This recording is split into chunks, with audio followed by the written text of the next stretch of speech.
BRS అధినేత మాజీ CM Kalvakuntla Chandrashekar Rao కీలక వ్యాఖ్యలు చేశారు. ఎన్నికల ముందు కాంగ్రెస్ పార్టీ ఇచ్చిన ఏ ఒక్క సంక్షేమ పథకాల హామీ రాష్ట్రంలో అమలు కావడం లేదన్నారు. అన్ని వర్గాల ప్రజలను రేవంత్ రెడ్డి ప్రభుత్వం మోసం చేసిందని ఆరోపించారు. గజ్వేల్లోని ఫామ్ హౌస్ లో జహీరాబాద్ బీఆర్ఎస్ నియోజకవర్గ నాయకులతో నిర్వహించిన సమావేశంలో కేసీఆర్ సంచలన వ్యాఖ్యలు చేశారు. ఫిబ్రవరి చివరిలో భారీ బహిరంగ సభ ఏర్పాటు చేస్తామని వెల్లడించిన కేసీఆర్ రాబోయే రోజుల్లో విజయం మనదేనని తెలిపారు. బీఆర్ఎస్ విజయం తెలంగాణ ప్రజల విజయం కావాలన్నారు. ప్రత్యక్ష పోరాటాలకు సిద్ధం కావాలని కేసీఆర్ పిలుపునిచ్చారు. తాను కొడితే మామూలుగా ఉండదని, గట్టిగా కొట్టడం తనకు అలవాటు అని కేసీఆర్ పేర్కొన్నారు. తాను గంభీరంగా, మౌనంగా ఈ కాంగ్రెస్ ప్రభుత్వాన్ని చూస్తున్నానన్నారు. ఏడాది కాంగ్రెస్ పాలనలో ప్రజలు సంతోషంగా లేరన్నారు. తెలంగాణ శక్తి ఏంటో కాంగ్రెస్ వాళ్లకు చూపించి మెడలు వంచుదామని పిలుపునిచ్చారు.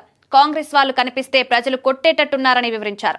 నిన్న కాంగ్రెస్ పార్టీ వాళ్ళు ట్విట్టర్లో పెట్టిన పోలింగ్ లో బీఆర్ఎస్ కి ఎక్కువ ఓటింగ్ వచ్చిందని గుర్తు చేశారు.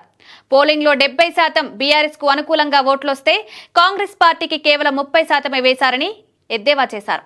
అయితే తెలంగాణ అసెంబ్లీ ఎన్నికలకు ముందు తాను ఎంత చెప్పినా ప్రజలు వినలేదని, అత్యాశకు పోయి కాంగ్రెస్ పార్టీ ఓటేశారని తెలిపారు. తులం బంగారం కోసం ఆశపడి కాంగ్రెస్ కు ఓట్లు వేశారని మండిపడ్డారు. ఏ ఒక్క పథకం కూడా అమలు చేయడం లేదని విమర్శించారు. ఫిబ్రవరి నెలాఖరులో భారీ సభ పెడదామని, అందుకు బీఆర్ఎస్ శ్రేణులు భారీగా తరలిరావాలన్నారు.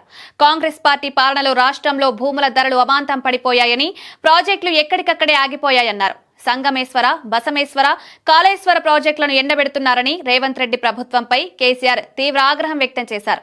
మళ్లీ పాత కాంగ్రెస్ పార్టీ వచ్చిందని, రాష్ట్రంలో కరెంటు కోతలు మొదలయ్యాయన్నారు. ఇప్పుడే ఇలా ఉంటే వచ్చే ఎండాకాలంలో ఎలాంటి గతొస్తుందో అన్నారు. మంచినీళ్లు కూడా సరిగ్గా రావడం లేదని, అడిగితే కేసులు పెడుతున్నారని కేసీఆర్ విమర్శించారు. తెలంగాణ బాగు కోసం మళ్లీ మనమే కొట్లాడదామని, ప్రాణం పోయినా సరే తెలంగాణ కోసం కొట్లాడదామని బీఆర్ఎస్ శ్రేణులకు వివరించారు.